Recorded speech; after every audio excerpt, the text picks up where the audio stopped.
Only in a family house, yeah.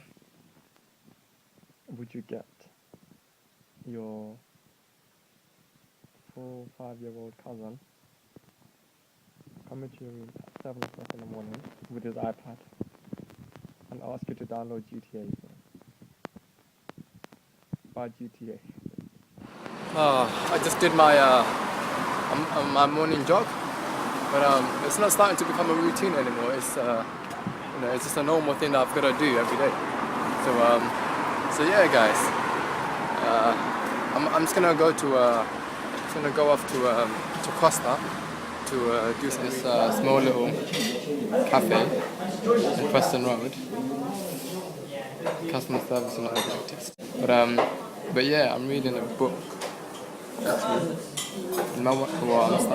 Like I said already, I do 1 hour of reading every day, and this is a book that I'm reading today. The Change book. It's called The Change Book. I'll put a link on YouTube to where you can find it. Very interesting diagram. Which one are you? If you go for more knowledge and more income, it's profit maximization. If you go for more fun, more income, it's short-term orientation, like a short-term goal.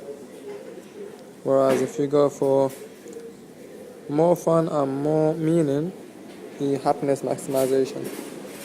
Whereas if you go for more knowledge and more meaning, it's a long-term orientation. Interesting. Very interesting. I think me is probably this one. More income and more knowledge. Profit maximization. So out here in Preston Road, outside of a cafe.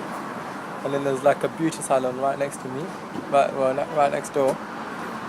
And what I've been doing was, for the past half an hour is, also while thinking as well, I'm reading my book. Every pretty girl that passes by, I look at them and stare at them until actually, I can't see them anymore. And then after doing that with like 4 or 5 girls, you realize the ones that have the low self-esteem, the ones that have high self-esteem. The ones with low self-esteem, they'll feel kind of shy. Then with the ones with the high self-esteem, they'll just walk up like, yeah, boss. So that's actually quite interesting. But it was a bit awkward as well. So it's just an experiment. I've been experimenting. So yeah. Or maybe, I don't know. Maybe some of them just like me and some of them just don't like me. I've just finished reading the book actually. Well, I haven't finished the whole book, but I finished like half of it almost. And every day that I live, I'm getting more hungry for success.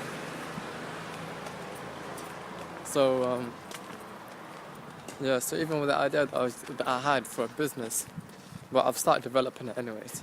So it's in the developing process. So I'm just looking for a team now, a team of 5-10 people at least to work with me to start it off. And I've been doing a lot of research into marketing as well. So I think I know quite a bit amount of it. And you'd be surprised actually with marketing. People often think they know what marketing is, but trust me, it's much more complicated than what you think, really. And especially with this whole online marketing, internet marketing business, it's becoming a phenomenon. These days you don't even need to print anything. You don't even need to go anywhere. You've got the online marketing. It's a beautiful science and petition. As you can see from my face, I look extremely stressed.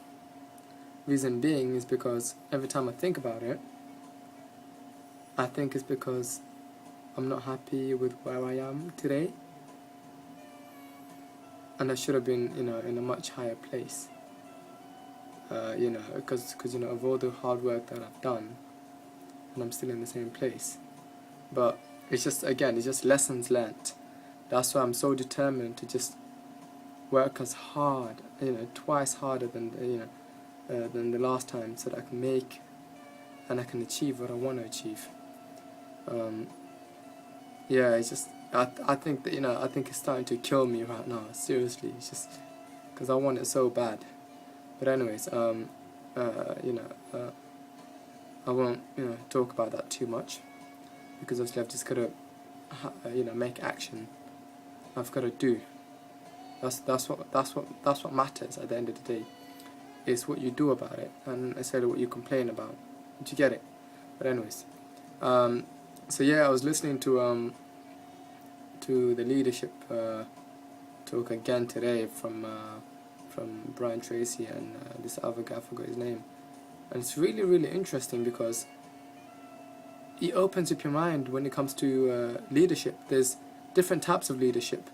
There's the military types of leadership, which I thought that was the right way of going on about it, but then he actually made me think, no, there's actually more different types of leadership, whereby there's a socialist leadership, there's the there's the different types of, I can't remember them exactly, they're just in my head. But one thing actually that they said is very interesting, is that, which is something that I've done wrong, is that when you're delegating work, do not ever make decisions for that person. Because if that person, if for example you've delegated work, and then that person asks you for permission, for example, or a decision, don't make the decision for them. Because once you make the decision for them, then it means that they passed on they've delegated the work back onto you, which is actually quite interesting because I've never thought of it that way. So that's a lesson learnt from my side of things anyways, and quite a few bits of other lessons learnt. But I'm going to keep on listening to that audiobook again and again and again, so that it can get into my head, and every word that they say, I can fully start practicing. Because obviously I am going to be managing 10 to 15 people, and I need to know what the best procedure, what the best way to be going on about it is. That's it from me, guys. I'm just working on my website. Well, not my website, but the product on my website. Let me show you briefly, anyways. Yeah, I hate PowerPoint as well. Not PowerPoint, sorry. I hate Excel as well. But these are just one of the things that's just gotta be done, innit? So that's pretty much it from me, guys, today. So I'll see you guys tomorrow. Peace out.